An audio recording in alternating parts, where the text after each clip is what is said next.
Mukhang malaki ang tsansa na magkaroon ng comeback ang pag-iibigan ni Miles Ocampo at Elijah Canlas. Nitoong nakaraang Lunes, March 18, nausisa ang Itbulaga host sa kanyang panayam sa Frontline Pilipinas tungkol sa naging bakasyon niya sa Hong Kong kamakailan lang. Dito ay natanong ni MJ Marfori si Miles kung kasama ba ang dati niyang karelasyon sa naturang bakasyon. Hindi po, mga kapatid ko po and parents ko. Family time, sagot ni Miles.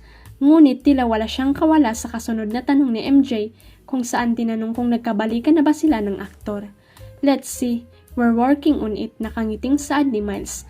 Bagamat walang diretsang pag-amin, tila alay naman ang mga pahayag ng TV host actress sa naunang interview ni Elijah sa kapamilya showbiz reporter na si MJ Filipi.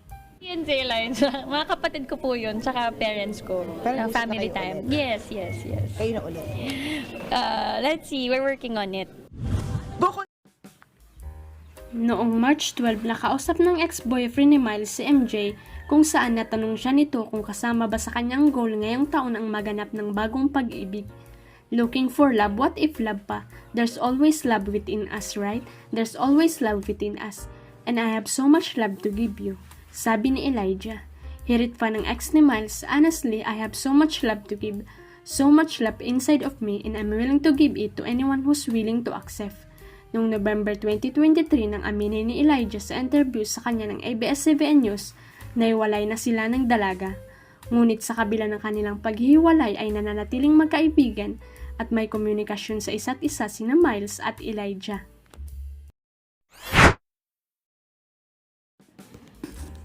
May binitiwang pangako ang kapamilya actress at TV host na si Kim Chiu para sa kanyang leading man na si Paulo Abilino. Muli ngang magtatambal ang Kim Pao sa Pinoy version ng hit Korean rom-com series na What's Wrong with Secretary Kim. At ngayon pa lang ay talagang abangers na ang kanilang fans and supporters. Bilang bahagi ng kanilang promo ay nag-guest sina Kim at Paulo sa It's Showtime kung saan may pasample pa silang production number na talagang ikinatuwa ng mga manonood. Natanong sina Kim at Paulo ng mga host ng actress sa noontime show kung ano ang masasabi nila sa muling pagtatambal sa isang teleserye. Parang halos 1 year din na dire-diretsyong katrabaho ko si Kimi and masasabi kong mas nakilala ko siya habang patagal ng patagal, sabi ni Paulo. Nang tanungin si Paulo kung anong posisyon ang ibibigay niya kay Secretary Kim, kung ipopromote niya ito, hindi ko alam kung promotion ang tawag doon, pero housewife. Sabay baling kay Kim, nagtesda ka na ba? Nagtesda na ako, marunong na ako magluto, mamalansya, maglaba, alagaan kita. Natatawa namang sagot ng dalaga. Samantala, umaapaw na kilig at tatak Pinoy talaga ang ibibida ni na Kim at Paulo sa local adaptation ng K-drama na What's Wrong with Secretary Kim na eksklusibong mapapanood na ngayon sa Viu. Ibinahagi ni Kim na makaka-relate ang mga manonood sa Viu original adaptation dahil ipapakita rito ang kultura ng mga Pilipino.